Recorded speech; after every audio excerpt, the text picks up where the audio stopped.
అదే RTV app వార్తల్ని క్షణాల్లో చదివే అవకాశం ఉంటుంది. ఒక న్యూస్ పేపర్, ఒక టెలివిజన్ ఛానల్ మీ చేతుల్లో ఎప్పుడూ ఉంటాయి. ఉమ్మడి నల్గొండ జిల్లాలో ఆలయాలన్నీ కూడా భక్తులతో కిటకిటలాడుతున్నటువంటి పరిస్థితి కనిపిస్తుంది. మొత్తం ఉదయం తెల్లవారుజాము నుంచే పెద్ద ఎత్తున భక్తులు క్యూ లైన్లో దర్శనమిస్తున్నటువంటి పరిస్థితి కనిపిస్తుంది. అటు యాదాద్రి లక్ష్మీ నరసింహస్వామి ఆలయం చూసినట్టయితే ఉదయం 5:15 ఆ ఉత్తర ద్వారం ద్వారా కూడా గరుడ వాహనంపై స్వామి దర్శనం కూడా ఏర్పాట్లు చేయడం జరిగింది. పెద్ద ఎత్తున భక్తులంతా కూడా వేలాది సంఖ్యలో కూడా యాదాద్రి లక్ష్మీ నరసింహస్వామి చేరుకోవడం జరిగింది. అదేవిధంగా అన్ని ఆలయాలు నల్గొండలో రామాలయం చూసినట్టయితే రెండో భద్రాదిగా కూడా పిలుస్తారు. మొత్తం ఆ ఏర్పాట్లన్నీ కూడా ఆ తిరుపతిలో కూడా చూడడం జరిగింది. జరిగినటువంటి అపశృతిని దృష్టిలో పెట్టుకొని ఎలాంటి ఇబ్బందులు కలగకుండా కూడా తొక్కిసలాట ఎలాంటి ఇబ్బందులు కలగకుండా కూడా అన్ని ఏర్పాట్లు కూడా నిర్వహించడం జరిగిందని చెప్పవచ్చు.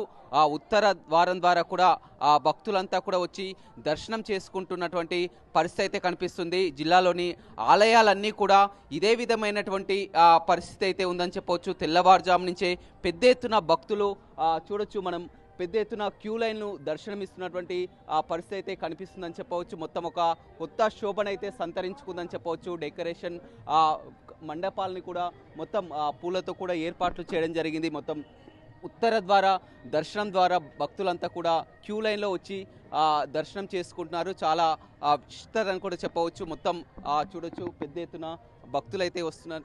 ఎక్కడి నుంచి వచ్చారు? గొల్లగూడ, నల్గొండ. ఎలా ఉన్నది ఇక్కడ? చాలా మంచిగుందండి. ప్రతిసారి వస్తుంటారా? ప్రతి సంవత్సరం వస్తాం. ఎట్లా ఉంది సార్? ఏంటి ఈరోజు విశిష్టత? చెప్పండి ఎలా ఉంది? మంచిగా ఉందండి. ఇక్కడ నల్గొండనే మాది. మంచిగా దర్శనం చేసుకుని మంచిగా ఉంది. రామాలయం చూస్తే ఏమనిపిస్తుంది? మంచిగా ఉందండి. భద్రాచలం లెక్క మంచిగా బాగున్నాయండి. ప్రతిసారి వస్తుంటాం. చూడొచ్చు మొత్తం కూడా ఆ భక్తులంతా కూడా క్యూ లైన్లో వచ్చి ఆ స్వామివారి దర్శనం చేసుకుంటున్నటువంటి పరిస్థితి కనిపిస్తుంది. ఉదయం 5:15 సమయంలో కూడా మొత్తం ఉత్తర ద్వార దర్శనం కూడా ఏర్పాట్లు చేయడం జరిగింది. ఎక్కడి నుంచి వచ్చారు? మాది ఇక్కడే. ప్రతిసారి వస్తుంటారా రామాలయానికి? వస్తాం. ఎలా ఉంది? మంచిగా. ఈరోజు ప్రత్యేకంగా భగవంతుడు అందరినీ చల్లగా చూడాలి. శ్రీమన్నారాయణ స్వామి అందరినీ కాపాడే దేవుడు కాబట్టి మేము ప్రతి సంవత్సరం వచ్చి మొక్కుతుంటాం. రెండో భద్రాద్రిగా నల్గొండ జిల్లా ఫుల్ డెవలప్మెంట్ కావాలి. ఇంకా చూడొచ్చు మొత్తం ఆలయంలో ఏర్పాట్లు కూడా చేయడం జరిగింది. ఎన్ని గంటలకు ప్రారంభమైంది? మొత్తం ఏదో విధంగా మన నల్గొండ పట్టణంలో సీతారామచంద్ర స్వామి టెంపుల్లో ఉదయం 4 గంటల నుంచి భక్తులు భారీ ఎత్తున వస్తారు. ఇక్కడే గోదాదేవి కళ్యాణం జరుగుతుంది. ఈ కళ్యాణం మన ఉత్తరధార నక్షత్రం జరిగింది. మన మంత్రివర్యులు కోమటిరెడ్డి వెంకరెడ్డి గారు భక్తులందరికీ అన్ని సదుపాయాలు సేకరించారు. అలాగే మన మున్సిపల్ చైర్మన్ బుర్రి శ్రీనివాసరెడ్డి గారు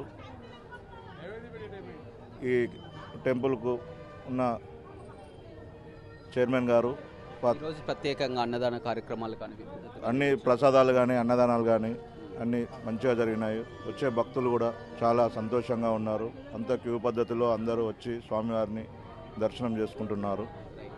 చూడొచ్చు మొత్తం అన్ని ఆలయాల వద్ద కిక్కిస్తున్నటువంటి పరిస్థితి కనిపిస్తుంది. మరోవైపు పోలీసులు కూడా ఎలాంటి అవాంఛనీయ ఘటనలు జరగకుండా కూడా భక్తులకు ఇబ్బందులు తలెత్తకుండా కూడా అన్ని ఏర్పాట్లు చేసినటువంటి పరిస్థితి కూడా కనిపిస్తుంది. ఎందుకంటే తిరుమల ఘటనను చూసాం, అలాంటి ఘటనలు చోటు చేసుకోకుండా ఉన్నది. ఉదయం తెల్లవారుజాము నుంచే కూడా ఆలయాల వద్దకు చేరుకున్నటువంటి పరిస్థితి కనిపిస్తుంది.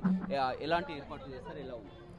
మన జిల్లా ఎస్పీ గారి ఆదేశాల మేరకు డిఎస్పీ గారితో సహకరించి మనం మొత్తం 50 మందితోటి ప్లస్ మహిళా సిబ్బందితోటి కూడా వచ్చే భక్తులకి, అంటే వైకుంఠ ఏకాదశి కాబట్టి వచ్చే భక్తులకి లేడీస్ ఎక్కువగా వస్తారు కాబట్టి ఆ మహిళా భక్తులకు ఎటువంటి అసౌకర్యం కలగకుండా ప్లస్ ఎటువంటి ప్రాపర్టీ అఫెన్సెస్ ఎర్లీ మార్నింగ్ వస్తుంటారు కాబట్టి సంబంధించి ఎటువంటి ప్రాపర్టీ అఫెన్సులు కాకుండా 50 మంది ప్లస్ మహిళా సిబ్బందిని కూడా బందోబస్తు ఏర్పాటు చేయడం జరిగింది.